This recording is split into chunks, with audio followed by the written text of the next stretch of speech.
Bafowethu osisi bami noma wami nomkhulu bami. Bafowethu ngihlale ngibonga, ngisabonga namanje. Ngisabonga bafowethu indlela ipage lesi likhula ngayo. Ngibonga isupport yenu bafowethu, niyasupporta ngendlela esimangaliso.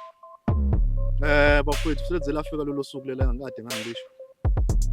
Namhlanje umhla ka7 bafowethu i-birthday yami. Isifiso sami ukuthi ngipholise stress bafowethu, akudlala ukuhlala ney'nkinga zabantu.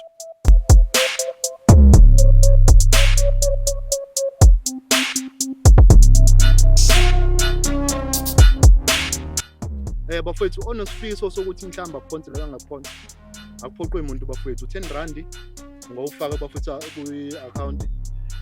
Nayi ngenzansi account bafowethu, uyabonga. Nenamba yelinka ne-account bafowethu, kodwa ayifoneleke-ke inamba. Sizoyifaka nayo inamba.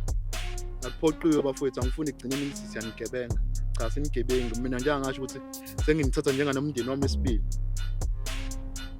Ingakho ngicela bafowethu ukuthi ongaba nawo lo 10 rand, lelo 10 kuzowenza umehluko. Bafowethu ngubonga kaMkhize. Ngiyabonga kakhulu, bonga uthando lwenu enisithanda ngalo. Ngiyabonga bafowethu.